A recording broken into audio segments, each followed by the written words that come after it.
guess we got a new project. Can you tell what it is? It's a two-door.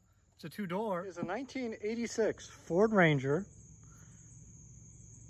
two-wheel drive. That's the bag I'm putting parts into. I bought it from a buddy's dad, basically sight unseen. You know it's a good sign when he has the vest for breakdowns in the cargo container. I've already started ripping stuff out like the seats and whatnot because the inside is disgusting. So there's lots of fun stuff and treasures hidden in here. Frequently for junk runs. One owner since '86. Still got all the original manuals and everything in it, which is kind of badass. So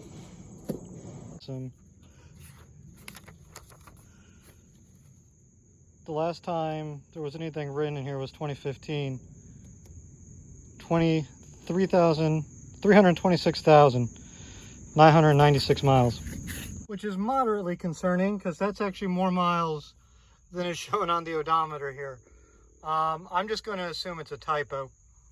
Probably something got mixed up going anywhere, but yeah, that's kind of awesome. The good thing about it being COVID times in terms of buying this truck, protective equipment already, because this is, if I wasn't buying this, I don't know if I've said this, if I wasn't buying this from someone I knew, no, just no. So we're going to get in there. We're going to take care of the shifter because right now that's giving us the issue. So we need to get in there and take care of the shifter. Once we do that, we can kind of get to everything else here. Yeah. Okay, because I have ADHD, I took out the dash and took out the radio there. I found this supporting the radio, which is a little funny. So we're going to need to get a new pan here for the radio. Nothing here worked, so we're going to have a go over of all this too. But I should be working on this, but I'm too busy ripping everything else out at the moment. So we'll see how that works. So I've been working on the truck. Let me show you what's up. So I wanted to wait a little bit. The truck was having a little bit of a stumbling issue and I couldn't quite put my finger on it. So I was about ready to purchase a new ignition coil and some other items. It still burns oil real bad, and I cleaned it up. I've been vacuuming and trying to take care of everything. I checked the spark plug wire right here, and the old one was loose. I replaced it. It no longer sounds like a diesel. It works awesome. So the truck is back up and running. Hooray, Lima engines. Buddy, it is a 2.3 liter Lima engine with the 5-speed manual transmission. I just knocked down my battery charger. We're going to get to fixing all of this in here real soon. I know I've shown you all this, but I just want to let you know we've been working on this on and off over a couple of days or weeks now, honestly. Just trying to get this up and running because we use this mostly to take the truck from here to there to drop off garbage and then back again. So I just wanted to make it a lot more usable and a lot more reliable than it was. But with that little spark plug fix, the car runs perfect. This issue with it right now is that it eats through oil and it likes to spew rust out of here.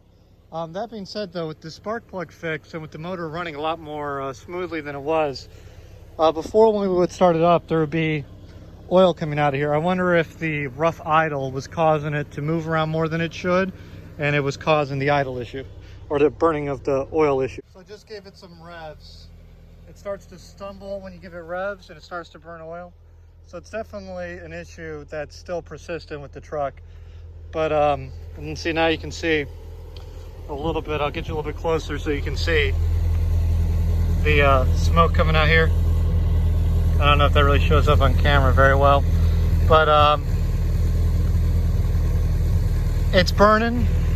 This is a little bit more clear than it was though, so I think this is a little bit of coolant. So like I said, this is mostly a get this thing working, use it around the house here, vehicle. But I want to get it into good shape. I would like to do some mods to this. This is the next project for the channel. So tell me all what you think. I love it. I really do. It's got a character and a charm, and the thing's as old as I am.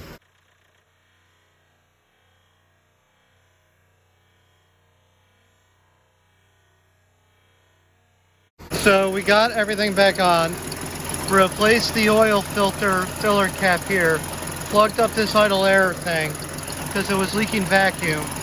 We just adjusted the idle. It sounds a million times better.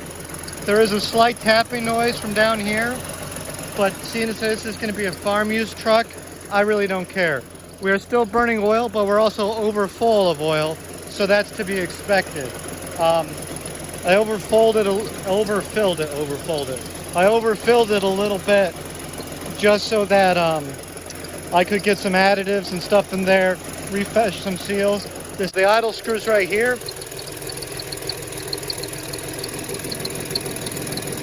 Nope. I think there's good. But it's great. It sounds great. So now, God, if I showed you. But we took out the old seat and we put in some new seats. We still have some floor work to do. That's 90% of what we got left is doing the floor. But we got the floor up here on these sides, so they're connected and put together. We're gonna do some fun stuff with the dash, get the radio back in here, and have a nice little farm use truck. We're probably gonna have to do something about this steering wheel too, because it is gross. But that is what it is.